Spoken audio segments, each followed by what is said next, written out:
आणि आताची एक मोठी बातमी आहे। नाशिकमध्ये नायलॉन मांजामुळे गळा चिरल्यामुळे एकाचा मृत्यू झालेला आहे। नाशिकच्या पाथर्डी परिसरामधली ही धक्कादायक घटना आहे।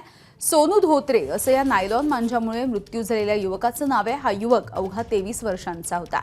गुजरातवरून नाशिकला बहिणीला भेटण्यासाठी आलेल्या या तरुणाचा मांजामुळे मृत्यू झालाय। दरम्यान या घटनेचा आढावा घेतलाय आमचे प्रतिनिधी मुकुल कुलकर्णी यांनी।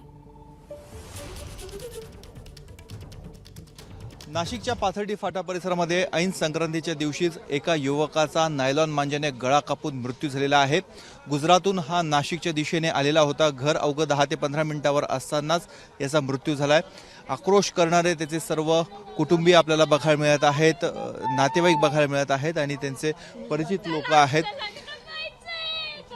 त्याचा पाथर्डी फाट्याच्या थोडं पुढं पतंगणी मांजाने गळा कापला गेलाय।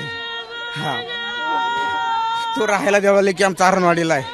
हो, तो भेटायला सणाच्या सुट्ट्या म्हणून याच्यामध्ये येतो। MSc बोर्डामध्ये कामाला आहे। तो नेमकंच येत होता त्याच्या बहिणीला बघायला आणि सण बी करायला। त्याच्यात हे असं झालं। त्याचावाला बहिणीचं ऑपरेशन झालंय पोटाचा, तिला बघायला येत होता। नको म्हणलो आम्ही, कॅन्सल केलं होतं। 2-4-5 दिवस झाले। आज तो तरी हट्ट करून आलाच। आज गेला आमचा पोरगा आम्हाला सोडून सगळ्यांना। मला घ्यायला येत होता माझा भाऊ। मला म्हणे ताई थांब तू आवर। मी आलो त्या ताईला पाहून कॅम्पला जाऊन। तो त्या ताईला पाहायला चालला होता देवळली कॅम्पला। मी सकाळची त्याला कॉल करत होते। लास्ट कॉलला मला अशी बातमी भेटली, माझा भाऊ गेला सोडून। कुटुंबियांना भेटण्यासाठी तो आला, मात्र ही भेट अपूर्णच राहिली।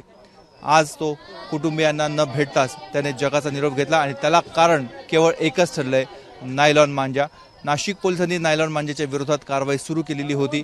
सदोष मनुष्यवधाच्या प्रयत्नाचे गुन्हे देखील दाखल केले, मात्र तरी देखील नायलॉन मांजाचा नायनाट करण्यात नाशिक पोलीस अपयशी ठरले आणि एका निष्पापाला आपला जीव द्यावा लागलाय। कॅमेरामॅन किरण कटारेसह मुकुल कुलकर्णी, ABP माझा, नाशिक। ABP माझा, उघडा डोळे बघा नीट।